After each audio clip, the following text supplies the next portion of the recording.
இன்னைக்கு ஒரு சென்னையில் ஒரு மெட்ரோ ரயில் நடக்குன்னா போய் பார்த்தீங்கன்னா 10,000 பேர் வேலை செய்வான், ஒருத்தவங்களும் தமிழனா இருக்க மாட்டான். ஒரு சாலை பணிகளா, ஒரு பாலங்கற்ற பணிகளா, ஒரு ரயில்வே பணிகளா, ஒரு மெட்ரோ ரயில் வேலை பணிகளா, பெரம்பூர் ரயில் பெட்டி தொழிற்சாலை பணிகளா, எல்லா நிறுவனங்களிலும் இன்றைக்கு வடவர்களின் ஆதிக்கம் கொடிகட்டி பறக்கிறது. அதை எதிர்த்து தமிழ்நாட்டில் நீ எந்த தனியார் துறையா, அரசு துறையா, எந்த துறையாக இருந்தாலும் இந்த மண்ணின் பூர்வீகுடி மக்களாக இங்கே அமர்ந்திருக்கிற என் உறவுகளுக்கு வேலை கொடுடா என்று கேட்கிற ஒரு அரசியல் கட்சி தான் தமிழக வாழ்வுரிமை கட்சி. நான் உங்ககிட்ட ஓட்டு கேட்க வரல. தமிழ் சமூகம் எந்த நிலையில் இருந்து கொண்டிருக்கிறது நீங்க எண்ணி பாருங்க. சென்னை நீங்க வரீங்களா, சுத்தி பார்க்க தலைநகர், அந்த சென்னை தலைநகரில் இருக்கிற LIC பில்டிங் இருக்கிற ஸ்பென்சர் பிளாசா இங்க உட்கார்ந்து இருக்கிற 7 கோடி மக்களுக்கு சொந்தமானதா? நீங்க போய் சுத்தி பார்க்கிற வேளச்சேரி பீனிக்ஸ் மால் இந்த 7 கோடி தமிழர்களுக்கு சொந்தமானதா?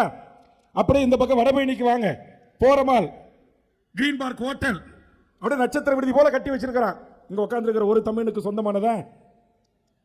நீங்க அங்க இருக்கிற சத்தியம் மல்டிபிளக்ஸ் காம்ப்ளெக்ஸ் திரையரங்கம், ஐநெக்ஸ் திரையரங்கம், தமிழ்நாட்டில் இருக்கிற ஜெயலலிகாஸ், முத்தூட்டு பைனான்ஸ், ஒரே ஒரு என் தமிழ் சமூகத்தின் சாதியாக இருக்கிற நாடார்கள் என்று சொல்லக்கூடிய உழைக்கும் உண்மையான தமிழ்ச்சாதி கிட்ட மட்டும்தான் கொஞ்சம் வணிகம் இருக்கு.